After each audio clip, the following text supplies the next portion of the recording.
Daniel Brooks stood at the floor-to-ceiling window of his penthouse, watching the city lights blur through tears he refused to let fall. The moving boxes stacked against the bare walls told the story of a man who had lost everything. 3 days ago, his business partner had disappeared with $12 million. 2 days ago, the FBI had frozen all his accounts. Yesterday, his lawyer informed him that proving his innocence would take months he didn't have. Today, he had $17 in his pocket and nowhere to go. The penthouse lease ended in 48 hours. His car had been repossessed. His phone kept buzzing with messages from reporters, angry investors, and former friends who wanted nothing to do with him. Everyone believed he was guilty. Everyone thought Daniel Brooks, the self-made tech millionaire who built safe tech solutions from his garage, had stolen from his own company.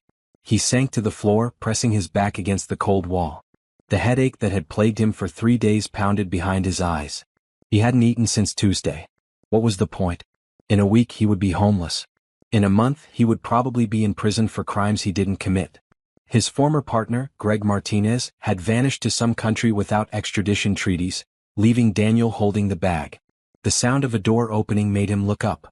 A woman in a bright red cleaning service shirt stepped into the penthouse, pushing a cleaning cart. She stopped when she saw him on the floor. "Mr. Brooks?" Her voice carried genuine concern. "Are you okay?" Daniel recognized her. "Beatrice." She cleaned the office building where SafeTech had its headquarters. For 3 years she had been a quiet presence in his life, arriving after hours, always greeting him with a warm smile when he worked late. He had never really looked at her before, never took the time to see her as anything more than part of the building's staff. "I'm fine," he lied, his voice hoarse. Beatrice set down her supplies and walked closer. She was probably in her late 30s, with kind eyes and an expression that said she had seen hard times herself. Her hair was pulled back in a neat ponytail, and despite the late hour, she looked alert and focused. "You don't look fine." She crouched down near him, maintaining a respectful distance. "When's the last time you ate something?" Daniel couldn't remember. "Why are you here?" "The building management canceled all services." "They canceled payment," Beatrice corrected. "They didn't cancel me. I've been cleaning your office every night this week. Someone needs to keep things in order. I can't pay you." "Did I ask you to?" She stood and walked to her cart, pulling out a brown paper bag. "I made extra dinner. My kids won't eat leftovers anyway. Turkey sandwich, apple slices, and some cookies. Nothing fancy." She held out the bag. Daniel stared at it, then at her. Pride warred with hunger. Pride lost. "Thank you," he whispered, taking the bag. His hands shook as he unwrapped the sandwich. Beatrice went about her work, giving him space but staying nearby. She dusted the empty shelves and swept the hardwood floors. Daniel ate slowly, savoring every bite. The sandwich was simple but delicious. Real turkey, fresh lettuce, wheat bread. The kind of meal he used to grab without thinking back when he had money. "Why?" he asked after finishing half the sandwich. "Why are you being nice to me? Everyone thinks I'm a thief." Beatrice paused her sweeping. "Are you?" "No." "Then that's all I need to know." She resumed cleaning. "I've worked nights for 12 years, Mr. Brooks. I've seen a lot of people in this building. Rich people, poor people, honest people, liars. You were always kind. You always said good morning even when you were busy. You held the elevator for me when my cart was heavy. Small things, but they matter." Daniel felt something crack inside his chest. He had been so focused on losing his fortune that he forgot there were people who measured worth differently. "I'm being evicted," he admitted. "I have 2 days to leave." "Where will you go?" "I don't know. Shelter, maybe." Beatrice stopped cleaning entirely. She turned to face him, her expression serious. "No.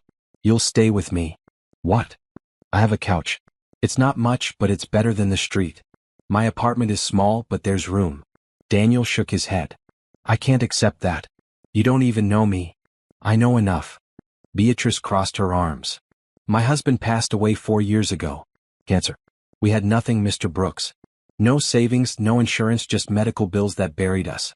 But people help. Strangers help. They brought us meals, paid for medications, sat with him when I had to work. That kindness kept us alive. Now I have the chance to help someone else. I'm not going to waste it. I couldn't impose on your family like that." "You're not imposing. I'm offering." "Big difference." She walked over and looked him straight in the eye. "Here's what's going to happen. Tomorrow you're going to pack up what you need. I'll come by at 6 o'clock after my day job. We'll move you into my place. You'll sleep on the couch, help out around the apartment, and we'll figure out the next steps together. Understood. Daniel wanted to refuse. He wanted to maintain some shred of his former independence. But the warmth in her eyes, the firmness in her voice, told him this wasn't charity. This was grace. Understood, he agreed quietly. Thank you, Beatrice. I don't know how to repay you. You can start by calling me B. All my friends do. She smiled and returned to her cart. And you can repay me by not giving up. Whatever happened, whoever did this to you, they don't get to win. You fight back. You hear me? I hear you. As B continued cleaning the penthouse, Daniel finished his sandwich and watched her work. She moved with efficiency and purpose, treating his empty apartment with the same care she probably gave every space she cleaned. There was dignity in her work, pride in doing the job well. For the first time in 3 days, Daniel felt something other than despair. It was small, barely a flicker, but it was there. Hope. The kind that came from unexpected places and unexpected people. His phone buzzed again. Another message from a reporter asking for a statement. Daniel ignored it. He had nothing to say to them. But maybe with BA's help he could find something worth saying later. When she finished cleaning, B packed up her supplies. 6 o'clock tomorrow, she reminded him. Don't make me come looking for you. I'll be ready. She headed for the door, then paused. Mr. Brooks? Daniel? Yes. That sandwich? It wasn't leftovers. I made it fresh today just for you. My kids ate before I left. I just thought you might need someone to care. She didn't wait for a response. She simply left, the door clicking softly behind her. Daniel sat alone in his empty penthouse, holding the paper bag that had contained his dinner. Crumbs remained at the bottom, evidence of simple kindness that had somehow filled more than just his stomach. He pulled out his laptop, one of the few possessions he had left. The battery was at 15%. He had no charger, no internet, no resources. But he had 48 hours and a woman who believed in him. That was enough to start. Have you ever had someone show you kindness when you needed it most? When everything falls apart, sometimes a stranger's compassion can change everything. If this story touches your heart, please subscribe and share your thoughts in the comments. Have you ever been that person for someone else? Let us know your story. Daniel spent the rest of the night going through his files, printing what he could on the apartment's small printer before it was packed away. Bank statements, emails, contracts, everything that might help prove his innocence. Greg had been clever, but no one was perfect. There had to be something, some trail he left behind. As dawn broke over the city, Daniel finally allowed himself to sleep. He curled up on the floor with his jacket as a pillow, the printed documents spread around him like armor. Tomorrow would bring new challenges. But for tonight he had a full stomach and a plan. And somewhere in this city, a woman in a red cleaning shirt was probably already at her day job, working hard to support her family, never expecting anything in return for her kindness. Daniel made a silent promise to himself and to her. He would fight. He would clear his name. And someday, somehow, he would make sure Beatrice Johnson knew that her sandwich, her offer, her faith in a stranger had saved his life. The city outside continued its endless rhythm. Somewhere, Greg Martinez was probably laughing, thinking he had won. But he had made one crucial mistake. He had underestimated Daniel's will to survive. And he had no idea that the janitor he never noticed was about to become Daniel's greatest ally. Beatrice Johnson arrived at exactly 6 o'clock, just as she promised. Daniel had packed his entire life into 4 boxes and 2 suitcases. Everything else had been sold, repossessed, or abandoned. His expensive suits, his designer furniture, his collection of first-edition business books. All gone. What remained were clothes, documents, his laptop, and a few personal items that held sentimental value. That's it? B asked, surveying the boxes.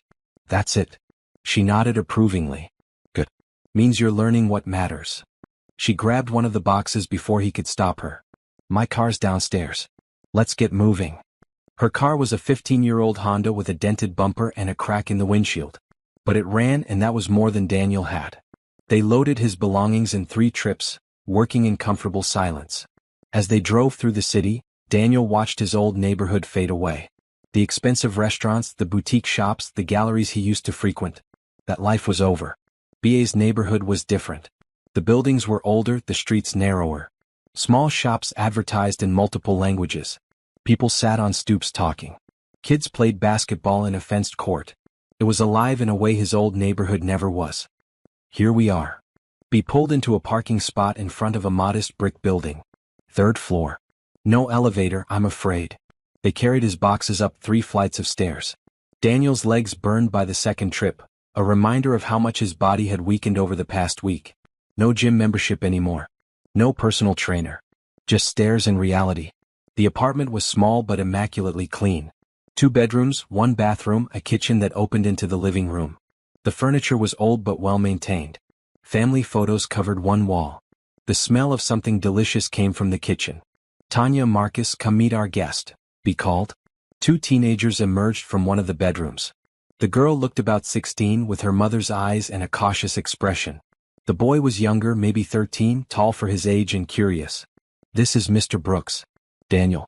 He'll be staying with us for a while. Hi, Tanya said politely but without enthusiasm. Marcus studied him openly. Are you the guy from the news? The one who stole all that money? Marcus. B.A.'s voice was sharp. It's okay, Daniel said. He crouched down to Marcus's eye level. I didn't steal anything. Someone I trusted took money from my company and made it look like I did it. I'm trying to prove I'm innocent. That sucks, Marcus said bluntly. Marcus, language, be warned. It really does suck, Daniel agreed, earning a small smile from the boy. Tanya remained skeptical. Mom, can I talk to you? In private? Bea and her daughter disappeared into the kitchen. Daniel could hear their hushed conversation. Tanya was worried. Worried about a stranger in their home. Worried about her mother's safety. Worried about what people would think. All valid concerns. Your sister's protective, Daniel said to Marcus. Yeah. She's been like that since Dad died. Acts like she has to be the parent sometimes. Marcus flopped onto the couch. So, you really didn't steal that money? I really didn't. How much was it? $12 million. Marcus whistled low. Man. I'd take that and go to Disneyland forever. Despite everything, Daniel laughed. It felt strange, foreign. He couldn't remember the last time he'd laughed. That would be a long time at Disneyland. Worth it though. Bea and Tanya returned. Tanya still looked uncertain, but she nodded at Daniel. Mom says you're okay. She's usually right about people. Thank you for letting me stay here. I know this is strange. It's very strange, Tanya agreed. But Mom says we help people when they need it. Even if it's weird. They ate dinner together at the small kitchen table. Bea had made chicken, rice, and vegetables. Simple food, but it was the best meal Daniel had eaten in weeks. He was used to expensive restaurants and catered business lunches. This home-cooked meal, shared with people who barely knew him, meant more than all those fancy dinners ever had. So, what are you going to do? Tanya asked. About the money, I mean. Find proof that my partner stole it. Find him. Clear my name. You have a lawyer? I did. Can't afford him anymore. Bea set down her fork. My brother Raymond is a lawyer. He might be able to help. I can't pay him. Did I say anything about payment? Bea passed him more chicken. You're too thin. After dinner, Daniel insisted on doing the dishes. It was a small thing, but he needed to contribute somehow. As he washed plates in the tiny kitchen, Marcus appeared with a towel to dry. Mom makes us do chores, Marcus explained. If you're staying here, you have to help too. Fair enough. They worked side by side, falling into an easy rhythm. Marcus talked about school, his basketball team, his favorite video games. Normal kid stuff that Daniel had never experienced. He had been so focused on building his company that he'd missed out on simple moments like this. Tanya studied at the kitchen table, occasionally glancing up at him with lingering suspicion. Daniel didn't blame her. He was a stranger, a man accused of crimes, living in her home. She had every right to be wary. Bea emerged from her bedroom with blankets and a pillow. Couch is all yours. Bathrooms down the hall. We all get up early, so don't be alarmed by noise. Tanya leaves for school at 7. Marcus at 7:30. I leave for my day job at 8. What's your day job? Daniel realized he had never asked. I work at a diner. 6 a.m. to 2 p.m. Then I rest a bit before my cleaning shift starts at 7. She handed him the bedding. It's a lot, but we manage. You work 2 jobs? Bills don't pay themselves. She said it matter-of-factly without self-pity. Get some rest. Tomorrow we start figuring out your situation. The couch was lumpy and too short for Daniel's height, but he had never been more grateful for a place to sleep. He lay in the darkness, listening to the sounds of the apartment. Water running. Quiet conversation. The hum of the refrigerator. Normal life happening around him. His phone buzzed. A message from an unknown number. Stop looking. You'll never find me. Enjoy prison. Greg. It had to be. Daniel stared at the message, anger rising in his chest. His former partner was taunting him, confident that he had won. Daniel deleted the message and turned off his phone. Tomorrow he would start fighting back. But tonight he would accept the kindness of strangers and rest. In the bedroom, Bea knelt by her bed and prayed like she did every night.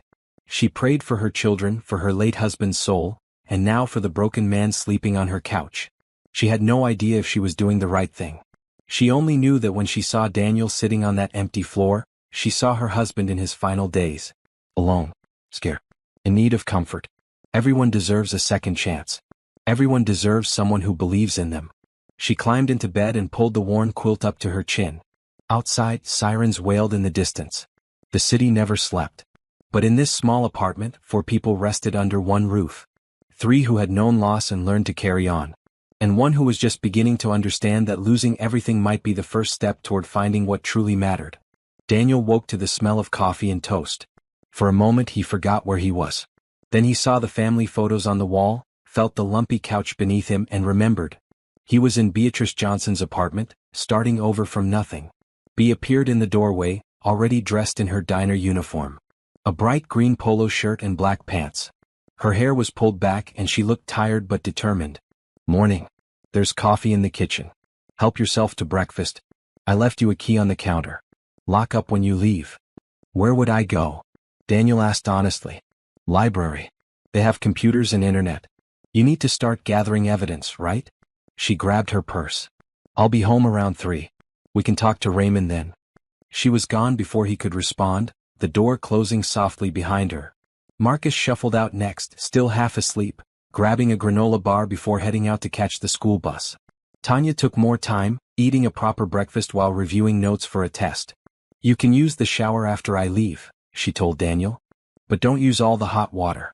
Mom needs some when she gets home. I won't. After Tanya left, Daniel found himself alone in the apartment. He showered quickly, changed into jeans and a t-shirt from his limited wardrobe, and sat at the kitchen table with his laptop and a cup of coffee. The library was a good idea, but first he needed to organize what he already had. He spread out his printed documents, creating piles based on dates and transaction types. Greg had been clever, routing money through multiple accounts, creating fake vendors, inflating expenses. But there were patterns. There had to be patterns. 3 hours later his phone rang. An unknown number. He almost didn't answer. Daniel Brooks. Yes. This is Lawrence Chin from First National Bank. Your landlord called about your outstanding rent.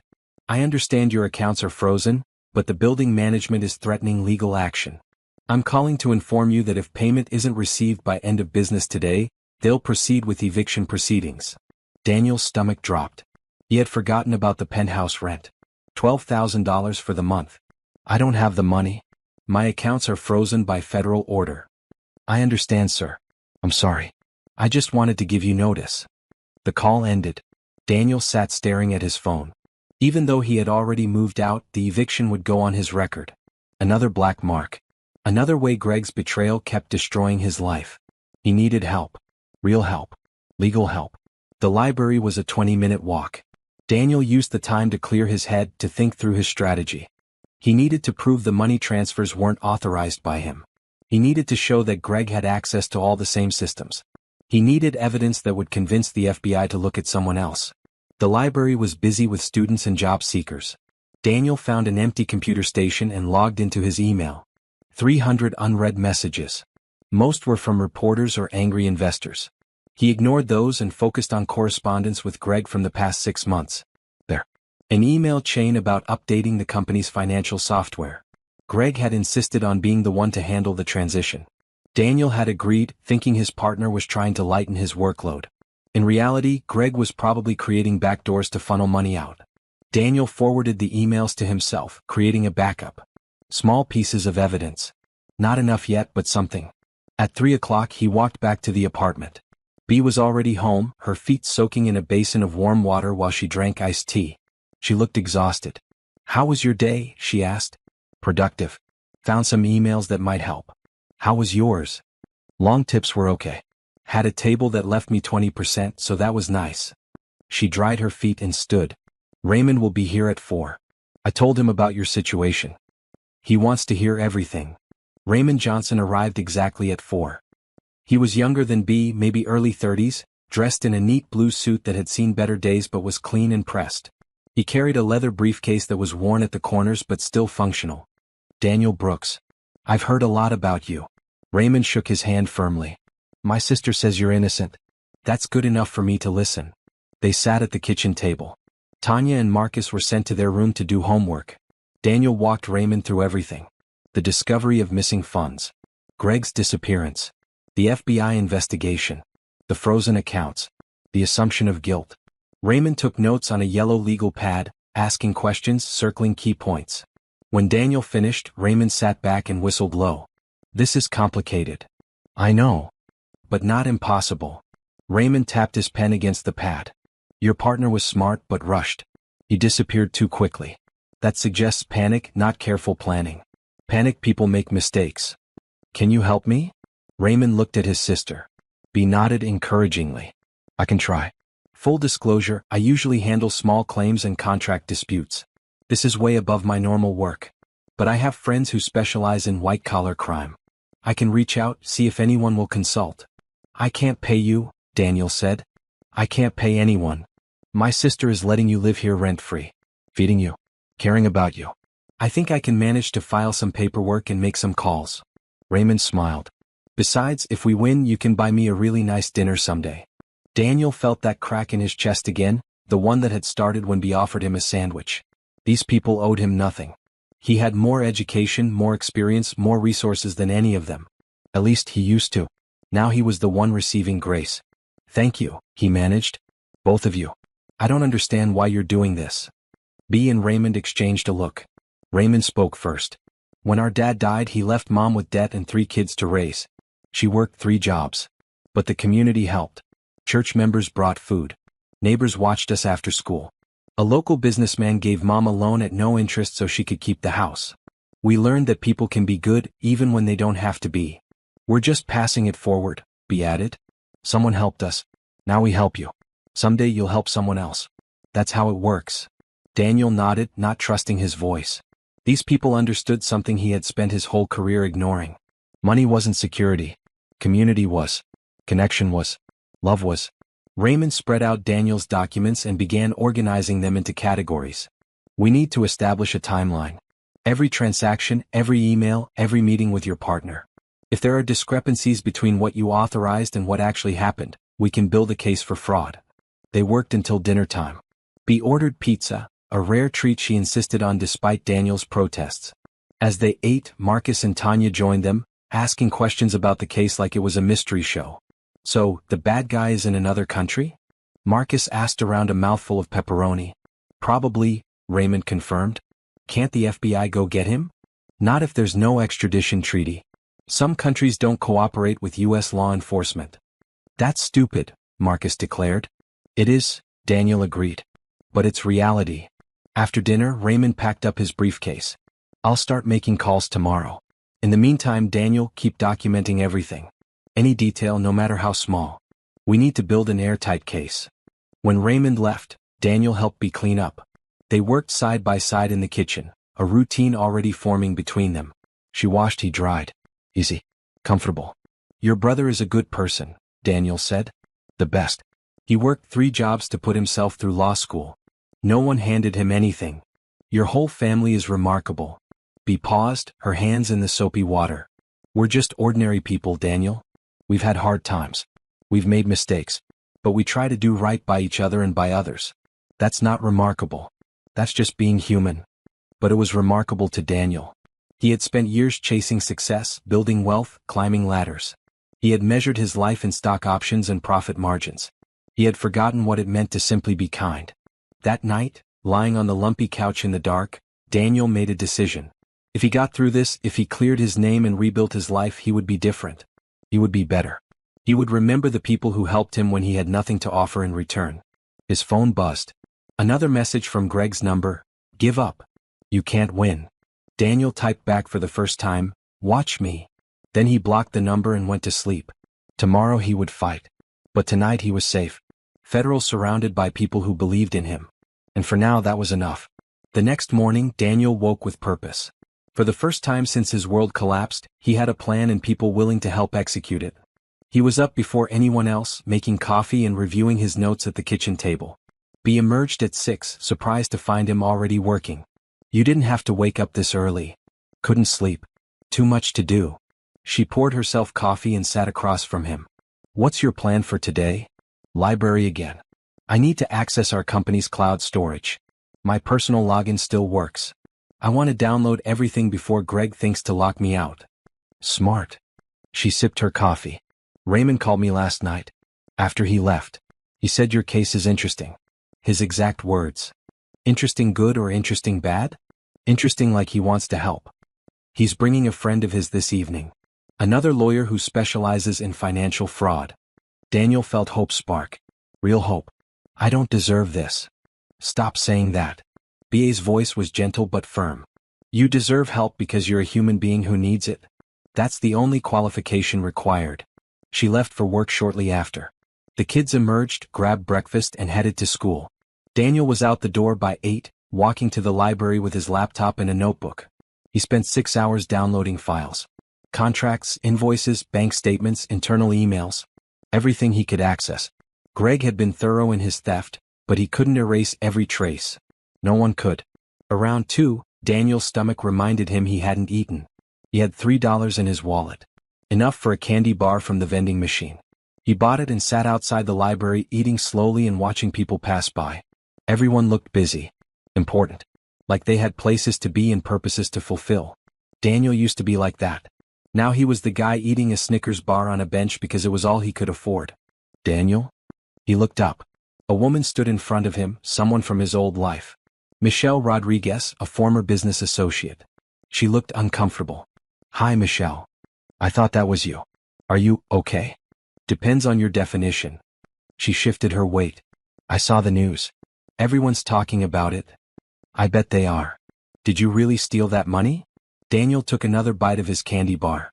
A week ago, her question would have angered him. Now he just felt tired. "No. My partner did. He framed me. I'm trying to prove it." "Oh." She processed this. "Do you need anything? Money or?" Her offer was genuine, but Daniel could see the hesitation in her eyes. She wanted to help but was afraid of being associated with him.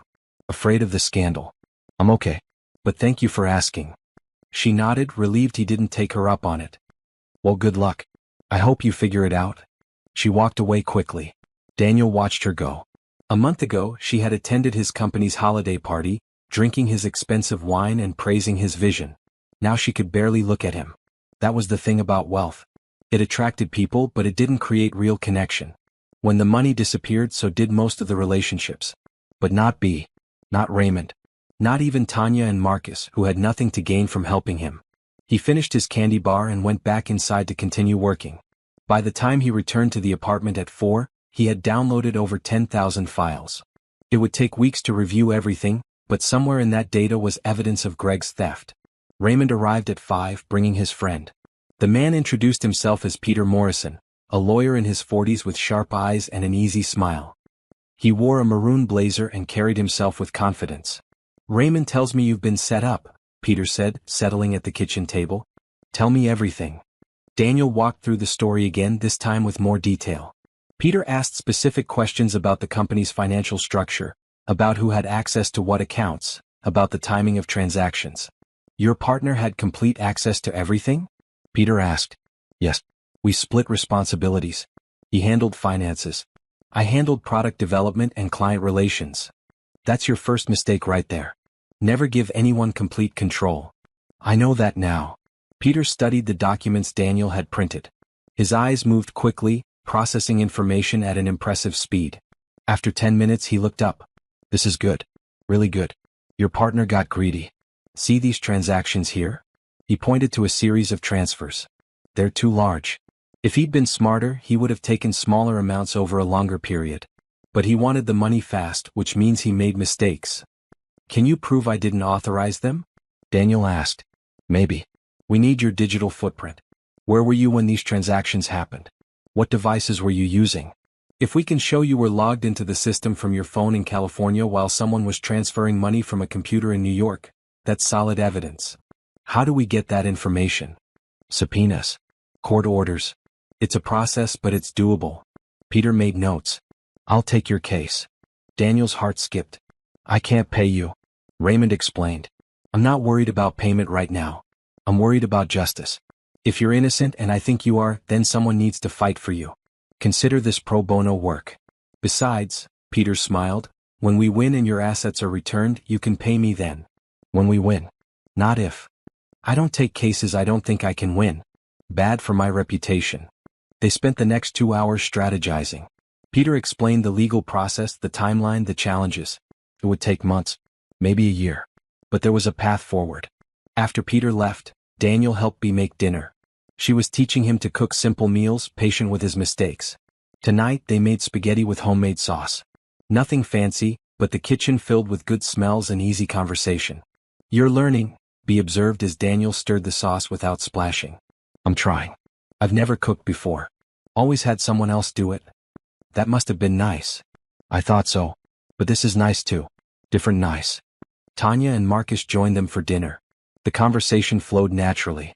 Marcus talked about his basketball game. Tanya complained about her chemistry teacher. Daniel shared updates about his case. It felt like family. After dinner, while the kids did homework, Bea pulled out a notebook. I've been thinking about your case, she said. I take accounting classes at night. Community college. I'm working toward my degree. I didn't know that. Not many people do. I started after my husband died. Figured I needed better skills to get a better job. Anyway, I've been looking at your financial statements. The ones you printed. She opened her notebook. Pages of neat handwriting, columns of numbers, highlighted sections. I think I found something. Look at these vendor payments. They're all to companies I can't find online. I Googled every single one. Nothing. They don't exist. Daniel leaned in, studying her notes. She was right. Greg had created fake companies to funnel money through. But Daniel had been so busy with product development that he never questioned the vendor list. This is evidence, Daniel said, excitement building. This proves the fraud. Maybe. We need to confirm these companies are fake. Corporate records, business licenses, that sort of thing. Can we do that? Raymond can. He has access to business databases through his firm. Daniel looked at Bea with newfound respect. She was brilliant. Not educated in the traditional sense, but smart in ways that mattered. She saw patterns. Asked questions. Didn't accept things at face value. You're amazing, he said honestly. She blushed slightly. I just know how to read financial statements. It's more than that. You care. You actually want to help. Of course I do. You're living here. Eating at my table. Part of our routine now. She closed her notebook. Besides, I believe you. And when I believe in someone, I fight for them. Later that night, Daniel couldn't sleep. He lay on the couch thinking about the day's progress. Real lawyers working on his case. Evidence being gathered. A path forward. But more than that, he thought about Bea. Her kindness. Her intelligence. Her unwavering faith in him. He was falling for her. The realization hit him suddenly but felt undeniable. This woman who had every reason to turn him away had opened her home and heart instead. She saw him at his worst and decided he was worth saving. Are you someone who helps others without expecting anything back? When the world turns away, some people choose to stay. If this story resonates with you, please subscribe and tell us about a time when someone's kindness changed your life. Your story might inspire someone else today. Daniel knew he needed to focus on clearing his name. Romance was the last thing he should be thinking about. But the heart didn't follow logic. It followed truth. And the truth was that Beatrice Johnson had become the most important person in his life. He heard movement in the hallway. Bea emerged, wearing a robe, heading to the kitchen for water. She saw him awake. Can't sleep, she whispered. Too much on my mind. She sat on the edge of the couch. Want to talk about it? Just thinking about how different my life is now. A month ago, I wouldn't have believed any of this was possible. Living here. Having people like you and Raymond help me. Learning to cook. It's all so strange. Strange bad. Strange good. Different good. I spent so many years chasing money that I forgot about people. Real people with real problems and real hearts. Bea smiled in the darkness. We're all just doing our best, Daniel. Trying to get through each day, trying to help each other along the way. That's all life is really. A collection of small moments where we choose to be kind or not. You always choose kind. I try. Doesn't always work out, but I try. They sat in comfortable silence for a moment. Then Bea stood. Get some rest. Tomorrow Raymond's going to verify those fake companies. We're making progress. After she left, Daniel closed his eyes and let sleep finally claim him. He dreamed of courtrooms and victory, of cleared names and new beginnings. But mostly, he dreamed of Bea's smile and the way she made him believe in himself again. Sunday morning arrived with the smell of pancakes and bacon. Daniel woke to find Bea already cooking, music playing softly from her phone. She hummed along, moving around the small kitchen with practiced ease. "Morning," he said, sitting up and folding his blanket. "Morning. Hope you're hungry. I always make too much food on Sundays."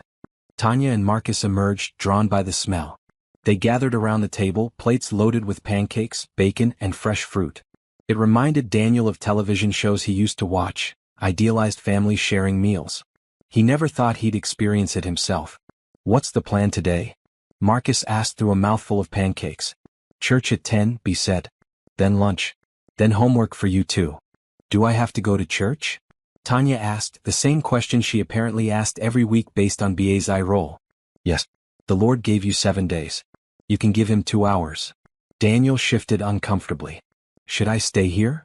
Bea looked at him with surprise. "Why would you stay here?" "I don't want to impose. You're part of the household now. You come with us." She said it like it was obvious. No debate. An hour later, Daniel found himself in a small Baptist church, surrounded by people he didn't know. The congregation was diverse, working-class families dressed in their Sunday best. The building was old but well-maintained, with worn pews and bright stained-glass windows. People greeted Bea warmly, asking about her week, complimenting Tanya's dress, high-fiving Marcus. Then they turned to Daniel with curious but friendly expressions. "This is Daniel," Bea introduced him. "He's staying with us for a while." That was all the explanation she gave, and remarkably, that was all anyone needed. They welcomed him, shook his hand, told him they were glad he came. No one asked about the news. No one mentioned the scandal. They just accepted him because Bea vouched for him. The service was different from anything Daniel had experienced. Loud music. Energetic singing. A pastor who preached with passion about second chances and redemption. People shouted "Amen" and "Preach" throughout. Daniel found himself moved despite his skepticism. The message was simple. Everyone falls, but with help and faith, everyone can rise again. It felt personal, aimed directly at him, though of course it wasn't. After the service, Bea introduced him to more people. Sister Martha, an elderly woman who hugged like she meant it. Brother William, a mechanic who offered to look at Daniel's car before realizing he didn't have one anymore. Pastor James, who told Daniel that God works in mysterious ways and sometimes uses difficult circumstances to teach important lessons. "Your girl Bea is special," Pastor James said quietly. "She's been through a lot. Lost her husband too young. But she keeps her faith and helps others. She's a blessing." "She is," Daniel agreed, the words "your girl" echoing in his mind. Lunch was at a small soul food restaurant where everyone seemed to know Bea. She insisted on paying, waving off Daniel's protests. They ate fried chicken, collard greens, mac and cheese, and cornbread. Marcus ate like he hadn't been fed in weeks. Tanya picked at her food while texting friends. "Put the phone away," Bea said gently. "We're eating as a family." Tanya complied with a sigh. "Mom, everyone at school is talking about Mr. Brooks. They're saying mean things." Daniel tensed. He hadn't considered how his presence might affect the kids socially. "What kind of things?" Bea asked calmly. "That he's a criminal. That we're stupid for letting him stay with us." Jessica Chen said her parents told her to stay away from me. "Jessica Chen's parents don't know the whole story," Bea said firmly. "Daniel is innocent. He's being framed. And even if he wasn't, we still help people who need it. That's what we do." "But Mom?" "No buts. You know who Daniel is now. You've seen him help around the house, do dishes, be respectful. You judge people by what you see, not by what others say." Tanya nodded reluctantly. Daniel felt guilt wash over him. These kids were suffering because of his situation. "I'm sorry," he said quietly. "I never wanted to cause problems for you all." "You're not causing problems," Marcus said, surprising everyone. "Jessica Chen is stuck up anyway. She thinks she's better than everyone." "Marcus, be warned. It's true. Tanya, tell her if she doesn't want to be your friend because you help people, then she's not a real friend anyway." Out of the mouths of 13-year-olds, Daniel thought. The kid was right. After lunch they went to a park. Marcus played basketball with some friends. Tanya sat on a bench reading. Bea and Daniel walked around the small lake, enjoying the mild weather. I'm causing problems for your family, Daniel said. At school, probably at your work too. A few people at the diner asked questions. I told them you're innocent and they can mind their own business. B. Daniel, stop. You're not responsible for other people's judgment. You're responsible for your own actions. Your actions have been honest and kind. That's what matters. They walked in silence for a while. Ducks glided across the lake. Kids played on swings. Normal Sunday activities for normal families. Daniel felt so far from his old life it seemed like a dream. Can I ask you something? B said suddenly. Of course. What are you going to do when this is over? When your name is cleared and you get your money back? Daniel thought about it. I don't know. Rebuild my company, I guess. But differently. Better. I want to focus on helping people, not just making profit. That's good. She paused. Will you forget about us? The question caught him off guard. What? No. Never. You saved my life, B. All of you. Why would I forget that? Rich people sometimes do. When they don't need help anymore, they move on. Forget the little people who helped them when they were down. Daniel stopped walking. He turned to face her. I'm not like that. Or maybe I was, but I'm not anymore. You changed me. This whole experience changed me. Even if I wanted to forget, which I don't, I couldn't. You're part of my life now. B smiled, but there was sadness in it. You say that now. But when you're back in your penthouse, when you have your fancy dinners and important meetings, you'll remember us as a strange time in your life. A detour. You really think that little of me? I think you're a good person. But I also know how the world works. People from different worlds don't usually stay connected. Daniel wanted to argue to convince her she was wrong. But he understood her fear. She was protecting herself, expecting him to leave eventually. It made sense. He probably would have thought the same thing in her position. I'll prove you wrong, he said simply. When this is over, you'll see. They rejoined the kids and spent the rest of the afternoon together. Marcus taught Daniel some basketball moves.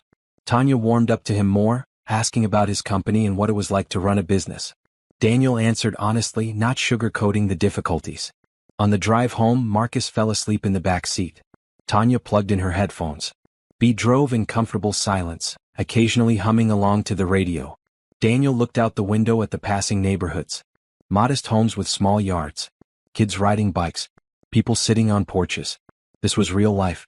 This was community. This was what mattered. When they got home, there was a package at the door. No return address. Daniel's name on the label. What is it? B asked. Daniel opened it carefully. Inside was a burner phone and a note.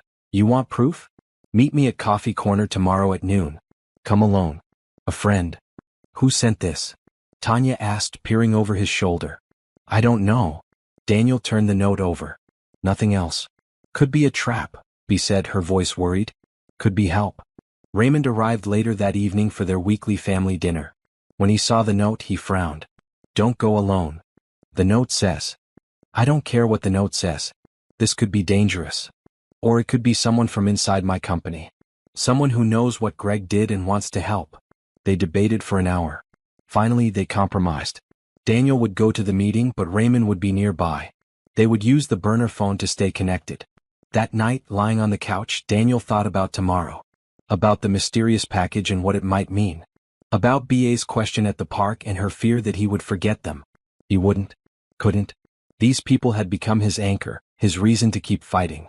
Whatever happened tomorrow, whatever happened with his case, he knew one thing for certain. His life was divided into two parts now, before Beatrice Johnson and after. And the after was infinitely better, even with all the problems. Monday morning arrived with nervous energy. Daniel dressed carefully, choosing jeans and a blue button-down shirt. He wanted to look approachable but serious. The Coffee Corner was a small cafe downtown, neutral territory, public enough to be safe but private enough for conversation. B made him breakfast, her worry evident in the way she kept checking the time. You'll be careful? She asked for the third time. Raymond will be there. I'll be fine. These things never go smoothly in movies. This isn't a movie. Promise me you'll call if anything feels wrong. He took her hand, surprising both of them. I promise. Her hand was warm in his, calloused from hard work but gentle. For a moment they just stood there, connected. Then Marcus burst into the kitchen looking for his backpack and the moment passed. Raymond picked Daniel up at 11. They drove downtown, going over the plan again. Raymond would sit at a table near the back. Daniel would take a table by the window. If anything went wrong, Daniel would signal by scratching his head. "This is ridiculous," Daniel muttered. "Like we're in a spy movie." "Better safe than sorry," Raymond replied. Coffee Corner was busy with the lunch crowd. Daniel got a coffee and chose a table by the window as planned. Raymond sat 3 tables away, pretending to read documents. Daniel checked his watch. Noon exactly. 5 minutes passed. Then 10. Daniel started to think it was a prank. Then a woman approached his table. Daniel Brooks. She was middle-aged, professionally dressed in a navy suit, carrying a leather briefcase. She looked nervous, constantly glancing around. "Yes. Who are you?" "My name is Helen Torres. I work in accounting at SafeTech. Or I did. I was laid off last week." She sat down without being invited. "We don't have much time." "Time for what?" Helen opened her briefcase and pulled out a folder. "Greg Martinez has been stealing from the company for 2 years. I discovered it 6 months ago. I tried to report it, but he was my supervisor. He buried my concerns and started a paper trail, making it look like I was incompetent. Then he framed you and disappeared." Daniel's heart raced. "You have proof?" "Everything. Bank records, emails, internal memos. I kept copies of everything before he could delete them." She slid the folder across the table. "I should have come forward sooner. I was scared. Greg threatened my job, my reputation. He said no one would believe me. After he framed you and ran, I realized I couldn't stay silent anymore." Daniel opened the folder. Pages of financial records, highlighted sections showing discrepancies, emails where Greg instructed Helen to process transactions that violated company policy. "Why now? Why help me?" "Because you don't deserve what's happening to you. And because my conscience won't let me stay quiet." Helen glanced at her watch. "I have to go. My lawyer advised me to turn this over to the authorities, but I wanted you to have copies first. You deserve to know the truth." "Thank you. You have no idea what this means." "I think I do." Helen stood. "Good luck, Mr. Brooks. I hope you get your life back." She left quickly, disappearing into the lunch crowd. Daniel sat frozen, staring at the folder. This was it. Real evidence. Not just patterns or suspicious transactions, but documented proof of Greg's fraud. Raymond appeared at his side. "Was that her?" "Yes. She gave us everything." Daniel's hands shook as he showed Raymond the documents. Raymond flipped through the pages, his lawyer brain processing quickly. "This is solid. Really solid. With this, we can prove you were framed. She's turning it over to the authorities." "Good. We need multiple copies. Let's get these scanned immediately." They went to a print shop and spent 2 hours scanning and organizing everything. Helen had been thorough. She had transaction records, audit trails, even a recording of a conversation where Greg admitted to moving money without authorization. The recording was dated 3 months before the theft was discovered. Why didn't she come forward then? Daniel wondered. Fear. People lose jobs, reputations, futures. She probably thought she could handle it internally. Raymond organized the copies into 3 sets. But now we have ammunition. Real ammunition. They returned to BA's apartment at 3. She was home from her diner shift, feet up, drinking iced tea. When she saw Daniel's face, she sat up quickly. What happened? Daniel told her everything. About Helen Torres, the documents, the recording. About finally having proof that he was innocent. Bea listened quietly, her expression shifting from worry to relief to joy. When Daniel finished, she did something unexpected. She hugged him. A real, genuine, full-contact hug that lasted several seconds. You're going to be okay, she whispered. Finally, you're going to be okay. Daniel hugged her back, breathing in her scent. Something floral and clean. Simple and real. Everything about Bea was real, and it was the thing he valued most. Raymond cleared his throat. I'll call Peter. We need to file these documents with the court immediately. The FBI will want to see them too. That evening, Peter Morrison arrived with another lawyer from his firm. They reviewed everything, cross-referenced dates, verified authenticity. By midnight they had a strategy. We file a motion to dismiss the charges against you, Peter explained. We present this evidence showing Greg's systematic fraud. We show you were a victim, not an accomplice. With Helen's testimony, the case against you falls apart. How long will it take? Few weeks. Maybe a month. The legal system moves slowly. But Daniel, you're going to win. This evidence is too strong to ignore. After everyone left, Daniel and Bea sat in the quiet living room. The kids were asleep. The city outside hummed with its usual night sounds. You'll be leaving soon, Bea said softly. What? When your name is cleared. When you get your money back, you'll move back to your old life. I told you. I know what you told me. But reality is different. You have a business to rebuild. A reputation to restore. You can't do that living on my couch. Daniel turned to face her. What if I don't want my old life back? Not exactly like it was anyway. Everyone wants their old life back when they lose it. Not me. The person I was before? He was successful but lonely. Rich but disconnected. He had everything and nothing. Daniel paused, choosing his words carefully. You know what I have now? On your couch, eating your homemade dinners, doing dishes with Marcus? I have peace. I have purpose. I have people who care about me, not my bank account. Daniel, I'm not saying I want to stay on your couch forever. That would be weird. But I'm saying I don't want to go back to who I was. I want to be better.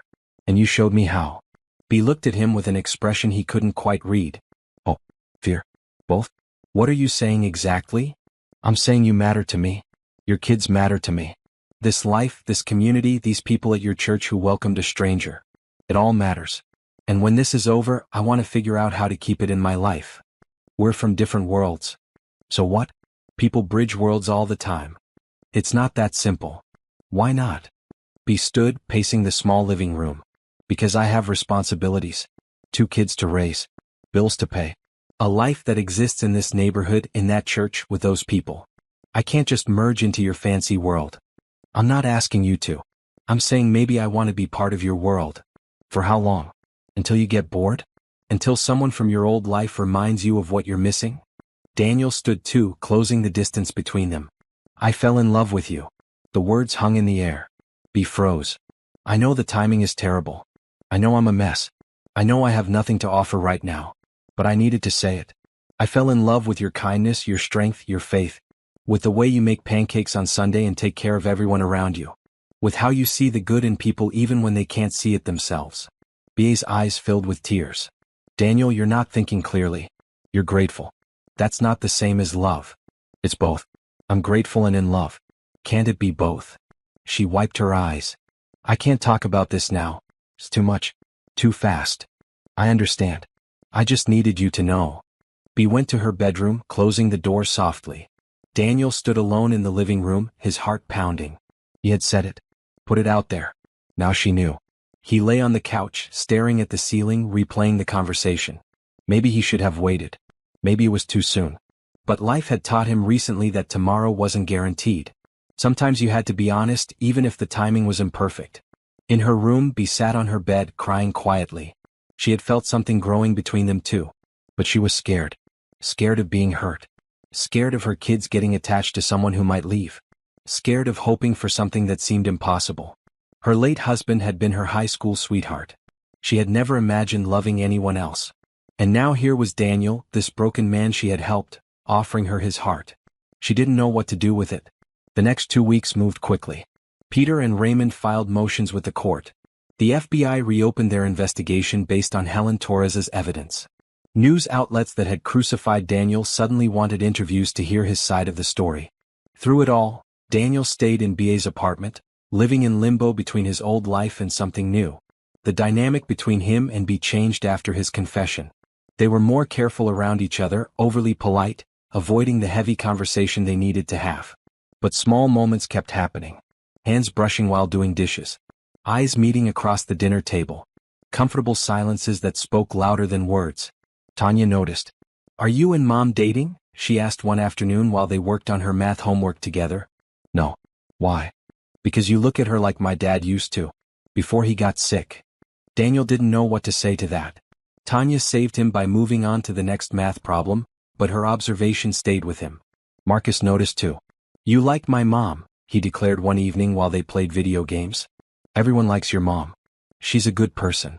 No, I mean like her. Is that still what kids say? I'm asking a serious question. Daniel paused the game. Would that bother you? If I liked your mom that way? Marcus considered it. Dad's been gone 4 years. Mom deserves to be happy. She works too much and worries too much. If you make her happy, then I guess it's okay. I'd never try to replace your father. Good. Because you couldn't. But you could be something else. Something new. Kids were wise in ways adults forgot to be, Daniel thought. Raymond came by regularly with legal updates. The FBI wants to interview you again. This time they're investigating Greg, not you. When? Friday. Peter will be with you. It's just a formality at this point. They have Helen's evidence. They have the audit trail. They know you're innocent. Daniel should have felt relieved. Instead, he felt anxious. Once his name was cleared, everything would change. The question was, change into what? On Thursday evening, BA's church held a potluck dinner. She invited Daniel, who had become a regular at Sunday services. He made pasta salad following a recipe Bea taught him, proud of his improving cooking skills. The church fellowship hall filled with people and food. Everyone knew about Daniel's situation now. Instead of judgment, he received encouragement. Sister Martha squeezed his hand and told him she was praying for justice. Brother William offered him a job at his mechanic shop if he needed work. Pastor James pulled him aside for a private conversation. Bea told me you're getting close to clearing your name. Yes, sir. That's good. Real good. But I'm more interested in what happens after. After? After your name is cleared. After you get your money back. What then, son? Daniel looked across the room where Bea was laughing with friends, her face lit up with genuine joy. I'm not sure yet. Let me tell you something about Bea. She's special. Strongest woman I know. But she's been hurt. Lost her husband. Struggled to keep her family together. She doesn't trust easy anymore. I know. Do you? Because it's one thing to say you care when you're living on her couch with nothing. It's another thing to still care when you have options again. I'm not going to hurt her. I don't think you mean to. But intentions don't always match actions. You're a good man, Daniel. I can see that. But you're also a man returning to a very different world. Just remember what matters. And who matters. The conversation stayed with Daniel through dinner, through the cleanup, through the drive home. Pastor James was right. It was easy to value simplicity when you had no choice. Would he still value it when complexity was an option again? That night, after the kids went to bed, Bea and Daniel ended up on the small balcony off the living room. It barely fit 2 chairs, but they squeezed in, looking out over the neighborhood. Lights twinkled in windows. Somewhere, someone was playing music. You've been quiet tonight, Bea observed. Pastor James gave me some things to think about. He's good at that. What did he say? He asked what I'm going to do after my name is cleared. Made me think about choices and priorities. Bea was quiet for a moment. Have you decided? I've decided what I want. Not sure if I can have it. What do you want? Daniel turned to look at her. She was wearing a green sweater, her hair loose around her shoulders. She looked tired but beautiful. Real. Everything he never knew he needed. I want to rebuild my company but differently. Focus on ethical technology that helps people. Create jobs that pay well and treat employees fairly. Use profit to fund community programs. He paused. And I want to do it near here. Near this neighborhood. Near your church. Near you. Daniel. I'm not asking you to make any decisions tonight. I know you need time. I know I need to prove myself. But I wanted you to know my plan. When this is over, I'm not disappearing. I'm staying. Bea looked out over the neighborhood, processing his words. What about your old life? Your friends, your connections, your world? What friends? Everyone disappeared when the money did. The connections were superficial. The world was empty. He reached for her hand, and this time she let him take it. This is real. You're real. Your kids are real. The people at your church are real. This is what I want. It's easy to say that now. I know. So let me prove it. Give me time to show you I mean it. She looked at their joined hands, then at his face. What are you really asking? I'm asking if, maybe, when all of this is settled, you'd let me take you on a proper date. Dinner. Conversation. Just us. To see if this thing between us is real or just circumstance. And if it's just circumstance? Then we stay friends. I still rebuild my life near here. Your family still matters to me. But we figure out the boundaries. And if it's real? Then we see where it goes. No pressure. No expectations. Just honest exploration. Bea was quiet for a long time. Daniel waited, holding her hand, listening to the city around them. Finally she spoke. Okay. One date. After everything is settled. After your name is cleared and your life is back on track. We'll go to dinner and talk. Really talk. About what this is and what it could be. That's all I'm asking. She smiled and it was like sunrise. You're going to regret this, you know. Dating a woman with 2 teenagers and a full-time job and strong opinions about everything. Can't wait. They sat together on the tiny balcony, hands joined, looking out at the neighborhood that had become Daniel's home. Somewhere in this city, Greg Martinez was probably enjoying stolen money. Somewhere, lawyers were preparing court documents. Somewhere, the machinery of justice was slowly turning. But here, in this moment, Daniel had what mattered. Hope. Connection. The promise of something real. The path ahead was uncertain. But for the first time in months, Daniel wasn't afraid of uncertainty. He had learned that losing everything could teach you what everything really meant. And it meant this. It meant her. It meant home. Friday arrived with the weight of significance.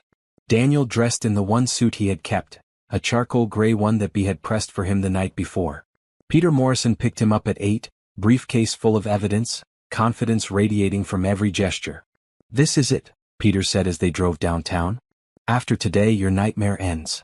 The FBI building was imposing, all concrete and glass and serious faces. Daniel had been here once before, 3 months ago, when they treated him like a criminal. Today felt different.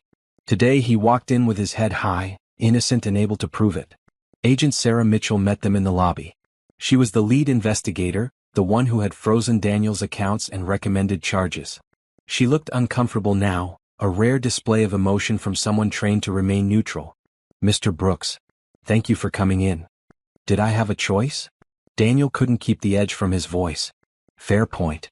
She led them to a conference room. "I owe you an apology. We moved too fast based on circumstantial evidence." Helen Torres's testimony and documentation paint a very different picture. "So you believe me now?" "We believe the evidence. Which shows that Gregory Martinez orchestrated an elaborate fraud, with you as the intended scapegoat." They spent 3 hours going over everything. Every transaction, every forged signature, every fake vendor. Helen had given them enough to build an airtight case against Greg. The FBI had already issued a warrant for his arrest and was working with Interpol to locate him. "What happens to my assets?" Daniel asked. "The freeze will be lifted within 48 hours. Your accounts will be restored. The court will also award you damages from your company's insurance policy to cover the stolen funds."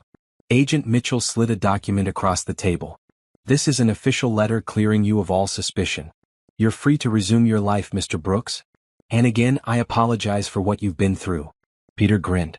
"That's what I like to hear." They left the FBI building at noon.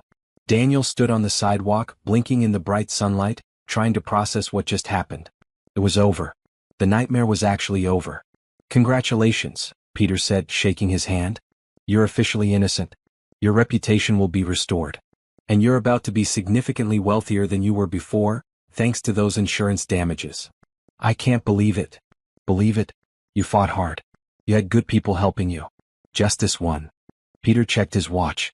"I have to get back to the office. We'll handle all the paperwork. Within a week, everything should be fully processed." Daniel watched Peter drive away, then started walking. He needed to move, to think, to let the reality sink in. He had his life back. His money, his reputation, his freedom. Everything he thought he'd lost forever was being returned. He found himself at the park where he and B had walked weeks ago. The same ducks glided across the lake. The same kids played on swings. But everything felt different now. He was different now. His phone rang. "Raymond. Heard the news from Peter. Congratulations, man. You did it. We did it. I couldn't have done this without you and your sister. You would have figured something out. But I'm glad we could help." Raymond paused. "What's next?" "I don't know. I need to figure out where to live, how to restart my company, what to do with this second chance. And what to do about my sister." Daniel smiled. "That too. Don't hurt her, Daniel. I know you're a good guy. But she's been through enough. If you're not serious, walk away now." "I'm serious." "Good. Because if you break her heart, I know a lot of lawyers who would love to sue you for something." They both laughed, but the message was clear. B had people who protected her. Daniel would have to prove he belonged in that circle. He spent the afternoon walking, thinking, planning. By the time he returned to the apartment at 5, he had the outline of a plan. B was home cooking dinner. The smell of roasted chicken filled the apartment. She looked up when he entered, reading his expression immediately. "It went well?" "It went perfectly. I'm cleared. Completely and officially cleared." She set down her knife and walked to him, pulling him into a hug. "I knew it would work out. I knew it." Daniel held her, allowing himself to feel the relief, the joy, the gratitude. "I couldn't have survived this without you." "Yes, you could have. You're stronger than you think." "Maybe. But I wouldn't have wanted to." They stood together in the small kitchen, holding each other, letting the weight of the past months finally lift. Then the door burst open and Marcus ran in, followed by Tanya. "Is it true?" Marcus asked. "Did they really clear your name?" "It's true. I'm innocent. Officially." Marcus whooped and high-fived him. Even Tanya smiled, genuine and warm. "This calls for a celebration," B declared. "Dinner is almost ready. We'll eat, then we'll have dessert. I made your favorite, Marcus. Chocolate cake." They gathered around the table like they had done dozens of times before. But tonight felt different. Special. This wasn't just dinner. It was a victory feast. A marking of the end of one chapter and the beginning of another. "So what happens now?" Tanya asked as they ate. "Do you move back to your fancy penthouse?" "I need to find a place to live," Daniel admitted. "But not a penthouse. Something smaller. Something that feels like home." "What about the couch?" Marcus joked. "It's all yours." Everyone laughed, but Daniel saw the question in B.A.'s eyes. When would he leave? How would this new dynamic work? After dinner, after cake, after the kids went to their rooms to do homework, Daniel helped B clean up. "We need to talk," he said. "I know." They went to the balcony again, their spot for difficult conversations. The night was cool, the city lights bright below. "My accounts will be unfrozen in 2 days," Daniel said. "I'll be able to afford a place to live again. To restart my life." "That's good. Really good. But I meant what I said before. I want to stay near here. Near you. I want that date. I want to see if this is real." B leaned against the railing. "You're about to be wealthy again. You could live anywhere, do anything. Why stay here?" "Because here is where I learned what matters. Because here is where I found people who cared about me when I had nothing. Because here is where you are. Daniel, you're in transition. You're grateful and emotional. That's natural. But when you get back to your old life..." "I don't want my old life. How many times do I have to say it?" "But you don't really know what you want yet. You're still figuring it out. I know I want you in my life. However that looks. Friend, partner, whatever you're comfortable with. But I'm not walking away now that I can afford to." B turned to face him. "This scares me. You scare me. Not because you're a bad person, but because I could really fall for you. And then what? You realize this neighborhood is too loud, my job is too humble, my life is too simple. You get bored and leave. I've already lost one person I loved. I can't do it again." Daniel took her hands. "I can't promise I'll never leave. Life happens. People grow. Things change. But I can promise I'm here now, fully here, wanting to explore this thing between us. I can promise that your neighborhood, your job, your life is anything but too simple. It's real and beautiful and exactly what I've been missing." "What about your company? Your career?" "I'll rebuild. But differently. I want to focus on ethical technology. Maybe work with local communities. Create something that matters beyond profit margins." He squeezed her hands. "I want to build something good. And I'd like you beside me while I do it. Not because I need you to take care of me, but because you inspire me to be better." Tears filled B.A.'s eyes. "You really mean this?" "Every word." She took a shaky breath. "Okay. Yes. Let's try. Let's have that date and see where it goes. But slow. We go slow. As slow as you need. And you meet my expectations. I have high standards. I'd expect nothing less." She laughed through her tears. "This is crazy. A month ago you were just the man who worked late at the office building. Now you're living on my couch and asking me on dates. Life is strange." "Life is beautiful," she corrected. He pulled her close, resting his chin on top of her head. They stood like that for a long time, holding each other, watching the city lights, feeling the future spread out before them, full of possibility. Inside the apartment, Marcus peeked out from his bedroom. He saw them on the balcony and smiled. His mom looked happy. Really happy. For the first time since Dad died, she looked like maybe, just maybe, joy was possible again. He went back to his homework, humming quietly. Sometimes good things happen to good people. His mom was the best person he knew. She deserved this. Deserved someone who looked at her the way Mr. Brooks did. Yeah, this was going to work out just fine. 2 weeks later, Daniel stood in front of a modest 2-bedroom apartment 3 blocks from B.A.'s place. The landlord, an elderly man named Mr. Patterson, showed him around the space. Hardwood floors, updated kitchen, plenty of natural light. Nothing fancy but clean and comfortable. "I'll take it," Daniel said. Mr. Patterson looked surprised. "Don't you want to see other places? Compare prices? This is perfect. When can I move in?" "First and last month's rent, security deposit. You can move in Saturday." Daniel wrote the check, his first use of his restored accounts. It felt good to have money again, but better to use it for something simple and real. He spent the next days shopping for furniture. Not the expensive designer pieces he used to own, but practical items from local stores. A comfortable couch, a sturdy bed, a kitchen table with 4 chairs. Dishes and pots and pans. Everything needed to build a home, not a showplace. Bea helped him shop, offering opinions and keeping him from buying anything too fancy.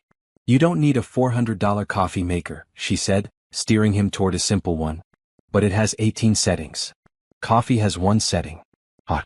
This one is $30 and works fine. She was right, of course. She was right about most things. Raymond helped him move in on Saturday. Marcus and Tanya came too, turning it into a family affair. They carried boxes, assembled furniture, argued about where the couch should go. It felt natural, easy, like they'd been doing this together for years instead of weeks. Your place is nice, Tanya said, looking around the living room. Normal nice. Not trying too hard nice. Thank you. I think it's a compliment. My mom says people who try too hard are usually compensating for something. Your mom is wise. By evening, the apartment was functional. Not perfect but livable. They ordered pizza and ate sitting on the new couch, paper plates on their laps, celebrating Daniel's first night in his new home. After everyone left, Daniel sat alone in his apartment, feeling the weight of solitude. He had been living with Bea's family for so long that being alone felt strange. But it was good strange. Necessary strange. He needed his own space to figure out who he was now, separate from the person he used to be. His phone buzzed. A text from Bea. How's the first night in your new place? Quiet. Strange. But good. Thank you for all your help. Anytime. Sleep well. He smiled at his phone like a teenager with his first crush. This thing between them was growing, becoming something real. But they were taking it slow, just as Bea wanted. The next week, Daniel started working on his company's resurrection. But instead of diving back into safe tech solutions, he created something new. Brooks Technology Initiative, a nonprofit focused on bringing technology education to underserved communities. He rented office space in Bea's neighborhood.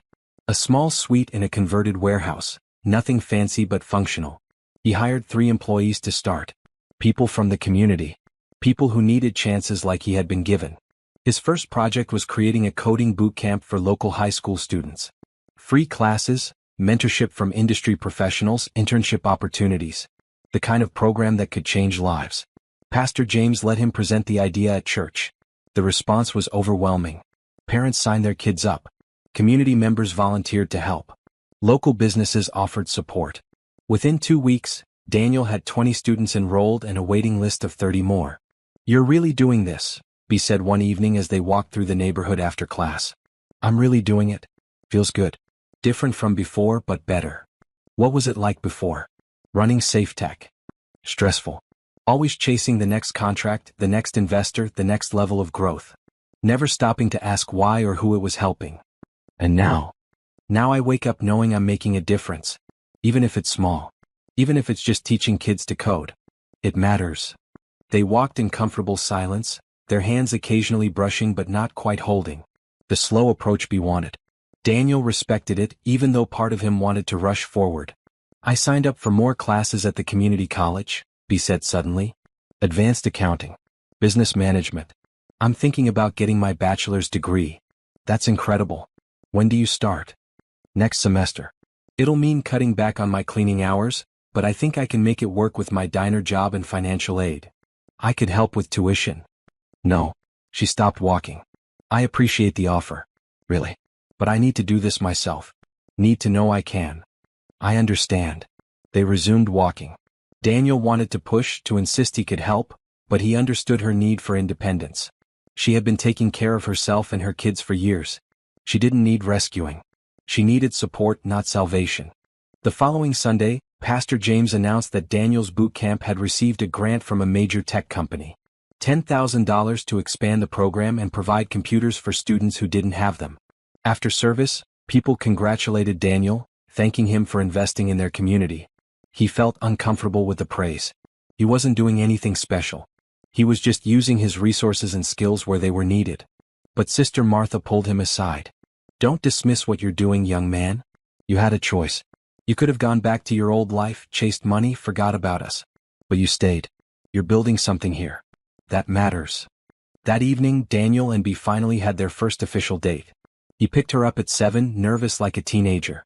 He wore dark blue slacks and a white button-down. She wore a red dress that made his breath catch. "You look beautiful," he said. "You clean up nice yourself." They went to a small Italian restaurant Raymond had recommended. Nothing fancy, just good food and quiet atmosphere. They talked for hours. About their childhoods, their dreams, their fears. About loss and hope and second chances. "Tell me about your husband," Daniel said over dessert. "If you're comfortable." Bea smiled, a mix of sadness and warmth. "His name was James. We met in high school. He was funny and kind and worked construction. We got married young, had the kids, were building a good life. Then he got sick. Pancreatic cancer. Went fast. 6 months from diagnosis to death. I'm sorry. He was a good man. Great father. I loved him completely. But he's gone. And I've spent 4 years living in the past, afraid to move forward." She reached across the table, taking Daniel's hand. "You make me want to move forward. That's terrifying and exciting at the same time. We'll move at whatever pace feels right. What about you? Any serious relationships in your past?" Daniel shook his head. "Dated casually. Never anything serious. I was too focused on work, on success. I thought relationships could wait until I achieved my goals. Then I achieved them and realized I was alone. And now I know that relationships are the goal. Connection is success. Everything else is just details." They left the restaurant and walked through the neighborhood, ending up at the park. They sat on a bench by the lake, watching the water reflect moonlight. "This was a really good date," Bea said. "Does that mean there will be a second one?" "Definitely. But let's keep taking it slow. I want to make sure this is real. That it lasts. I'm not going anywhere. That's what scares me. What if you're not supposed to be here? What if you're supposed to be doing something bigger and I'm holding you back?" Daniel turned to face her. "You're not holding me back. You're the reason I'm moving forward in the right direction. Before you, I was successful but empty. Now I'm rebuilding something meaningful. You didn't hold me back. You saved me." She leaned her head on his shoulder. "You saved yourself. I just gave you a couch and some sandwiches. And hope. And faith. And a reason to keep fighting." They sat together by the lake, not needing to say more. The night was peaceful, the city quiet around them. Daniel had everything he needed in this moment. Not wealth or status or recognition. Just a good woman beside him and a future full of possibility. His phone buzzed. A message from Peter Morrison. "FBI located Martinez. Arrested in Costa Rica. He's being extradited. Trial scheduled for next month. Thought you'd want to know." Daniel showed Bea the message. "It's really over. Greg's caught. Justice is happening. How do you feel?" "Relieved. Vindicated. But also, I don't hate him. I should, but I don't. He gave me the worst experience of my life, but it led me here. To you. To this community. To understanding what really matters. I almost want to thank him. That's growth. That's therapy. And good people surrounding me." They stayed at the park until midnight, talking and laughing and planning. Then Daniel walked Bea home, their fingers finally intertwined, holding hands like it was the most natural thing in the world. At her door they paused. "I had a wonderful time tonight," Bea said. "Me too. Can I kiss you?" "Not yet. But soon. When I'm sure. I can wait. Thank you for being patient. Thank you for being worth waiting for." He walked home alone, his heart full. Slow was hard, but slow was right. They were building something solid, something that would last. And that required a foundation, not just passion. His new apartment welcomed him, cozy and warm. His space. His fresh start. His second chance at getting life right. And 3 blocks away, Bea lay in bed thinking about the man who had come into her life at exactly the right moment. The man who had nothing but gave everything. The man who saw her not as a cleaning lady or a single mom, but as a complete person worthy of love and respect. She wasn't sure where this was going. But for the first time in 4 years she was excited to find out. 6 months passed like a beautiful dream. Daniel's coding boot camp grew to serve 60 students. 3 graduates had already been accepted to college with full scholarships. The Brooks Technology Initiative expanded to offer adult classes, teaching job skills to people looking to change careers. Bea graduated from community college with her associate degree and immediately enrolled in a bachelor's program. She cut back to one job, focusing on the diner and her studies. Daniel had offered financial help multiple times. She had refused multiple times. They had learned to respect each other's boundaries. Their relationship deepened slowly, carefully. More dates. Long conversations. Meeting each other's worlds. Daniel attended every one of Marcus's basketball games. He helped Tanya prepare for college applications. He became part of their family without replacing their father's memory. 4 months into their relationship, they shared their first kiss. It happened naturally, beautifully, after a community event where Daniel's students showcased their coding projects. Bea had been so proud of him, of what he built, that she simply leaned in and kissed him. Finally, he had whispered against her lips. "Worth the wait?" she asked. "Absolutely." Now, 6 months later, Daniel stood in Raymond's office, nervous and excited. "You're sure about this?" Raymond asked. "Completely sure. It's fast. Only 6 months. We've been through more in 6 months than most couples experience in years. I know her. I know her kids. I know what I want." Raymond studied him. "Okay, then you have my blessing. But if you hurt her?" "I know. Lots of lawyers who would sue me." "You've mentioned it." Raymond grinned.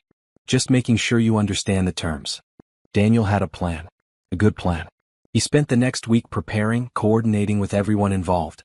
Pastor James, Sister Martha, Marcus, Tanya, even some of Daniel's former business associates who had apologized and wanted to support his new venture.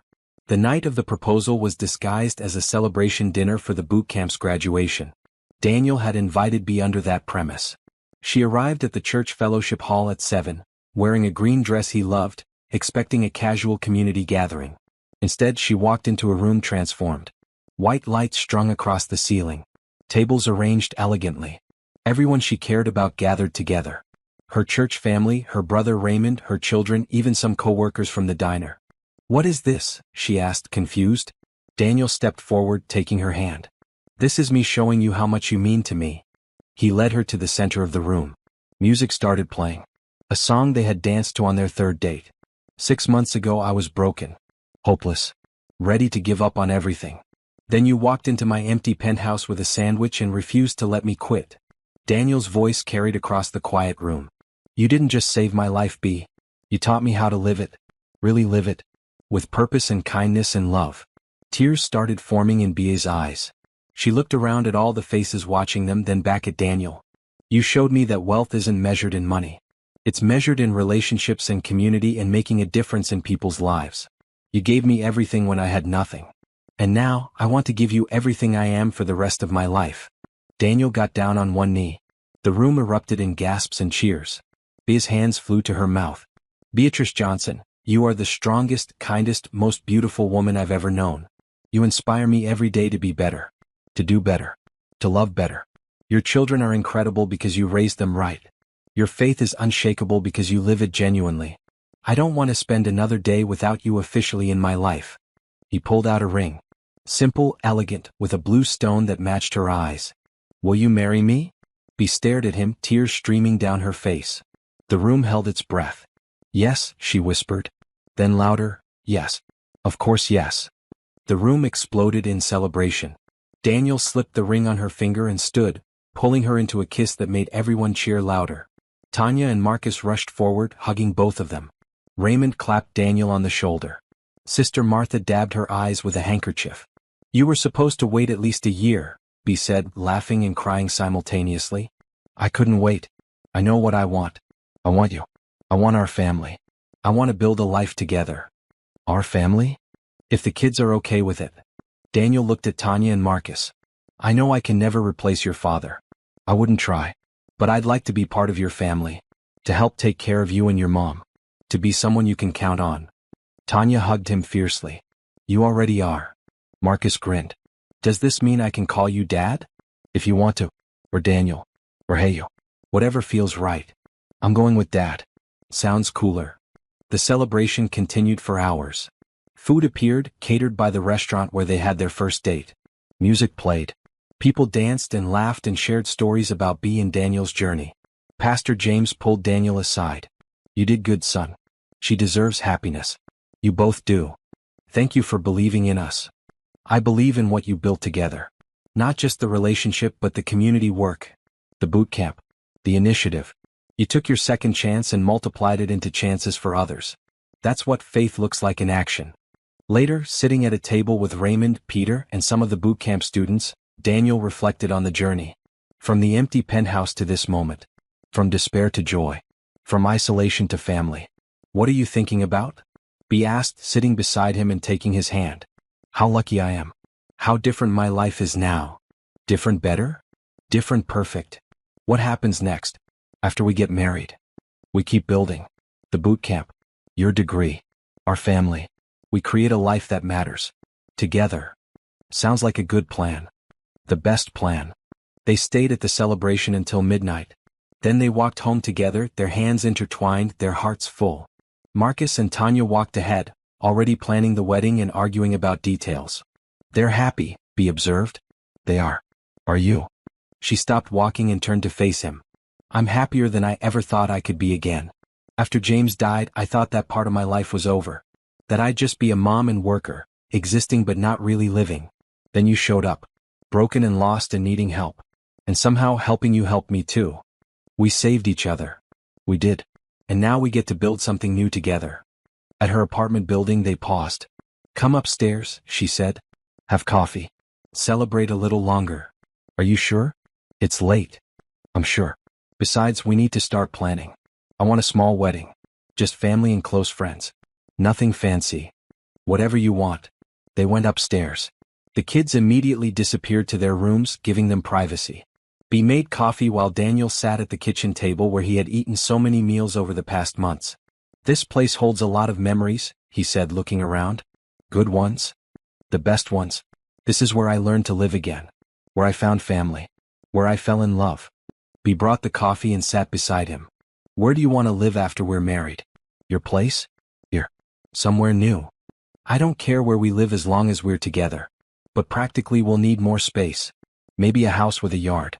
Somewhere the kids can have their own rooms. Somewhere we can build a real home. That sounds perfect. Nothing too fancy though. I want normal. I like normal. Normal is my favorite thing about you. They talked until 2 in the morning. About wedding plans. About combining their lives. About the future they would build together. Everything felt possible, exciting, right? When Daniel finally went home, walking the 3 blocks to his apartment, he felt complete. Not because he had regained his wealth or cleared his name, but because he had found something more valuable than anything he lost. He had found love. Real, honest, transformative love. The kind that made him want to be better. The kind that saw his flaws and chose him anyway. The kind that built rather than consumed. The next morning he woke to a text from Bea. Good morning, fiancé. Can't wait to spend forever with you. He smiled at his phone, feeling like the luckiest man alive. Good morning, future wife. Forever sounds perfect. Greg Martinez went to trial 3 weeks later. Daniel attended, sitting in the courtroom with Bea beside him. He watched his former partner get convicted on 12 counts of fraud and sentenced to 15 years in prison. Justice served. But Daniel felt no satisfaction in Greg's downfall. He felt sadness for wasted potential, for choices that destroyed lives. He hoped Greg would use his prison time to become better, to understand the harm he caused. After the trial, reporters wanted statements. Daniel gave them one. This chapter is closed. I'm focused on the future now. On building something meaningful. On making a difference. That's all. No bitterness. No anger. Just peace and purpose. The wedding took place 3 months later in the same church where they first met. Small and intimate, exactly as Bea wanted. She wore a simple ivory dress. Daniel wore a blue suit. Tanya was maid of honor. Marcus walked his mother down the aisle, proud and trying not to cry. Pastor James officiated. We're gathered today to witness something beautiful. 2 people who found each other in the darkest moment and chose to build something bright together. 2 people who understand that love isn't just feeling. It's action. It's choice. It's showing up every day and choosing each other again and again. They exchanged vows they had written themselves. Daniel promised to honor Bea's strength, support her dreams and love her children as his own. Bea promised to believe in Daniel's vision, celebrate his kindness, and build a life of purpose together. When Pastor James pronounced them husband and wife, the small congregation erupted in joy. Daniel kissed his bride, tasting tears and happiness and the sweet promise of forever. The reception was held in the church fellowship hall. Potluck style, everyone bringing their favorite dishes. No fancy caterers or expensive champagne. Just good food and good people celebrating love. Raymond gave a toast. I've known my sister my whole life. She's the strongest person I know. When life knocked her down, she got back up. When she had nothing, she shared what little she had. When someone needed help, she gave it without question. Daniel, you're one lucky man to have her. And B, you're one lucky woman to have found someone who sees you for the incredible person you are. Here's to building a beautiful life together. Sister Martha gave a toast. Love is patient. Love is kind. But love is also brave. It takes courage to open your heart after loss. It takes faith to try again. These two have that courage. That faith. May they build a home filled with joy, laughter, and purpose. Marcus gave a toast. So, my new dad is pretty cool. He plays video games with me, comes to my basketball games, and makes my mom really happy. That's all I ever wanted. Someone who treats her right and sticks around. Welcome to the family, Dad. You're stuck with us now. Everyone laughed and cried and celebrated until evening. Then Daniel and Bea left for their honeymoon. Not somewhere exotic or expensive. They went to a cabin in the mountains, simple and quiet, where they could rest and begin their life together away from the noise of the world. On their first night as husband and wife, they sat on the cabin's porch, watching stars emerge in the darkening sky. Happy? Daniel asked. Happier than I ever imagined. You? Complete. Absolutely complete. What do we do now? We live. We love. We build. We make every day count. That sounds perfect. They sat together in the peaceful night, two people who had been broken and found healing in each other. Two people who understood that the best things in life weren't things at all. They were moments like this. Connections like theirs. Love that transformed. Daniel thought back to that night in the empty penthouse, contemplating giving up. If someone had told him then that his darkest moment would lead to his greatest joy, he never would have believed it.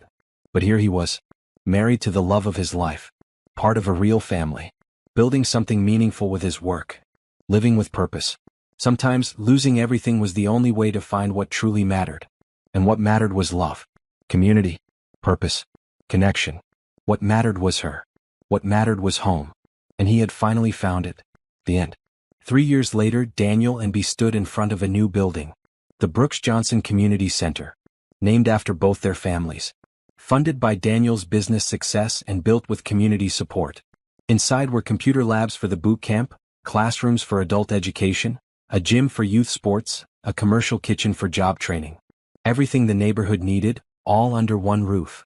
Marcus, now 16 and a coding prodigy, would intern there during summers. Tanya, now 19 and in college, had designed the center's logo. Raymond served on the board. Sister Martha ran the food program. Pastor James held services in the auditorium on Sundays. We did this, Bea said, looking at the building with pride. We did, Daniel agreed. Together. They held hands, watching as people from the neighborhood toured the facility, excited and grateful. This was legacy. This was impact. This was what wealth was meant to do. Help people. Build community. Create opportunity. And at the center of it all was love. The love between a man and woman who found each other when they needed it most. The love that transformed despair into hope. The love that proved second chances were real. The love that saved them both.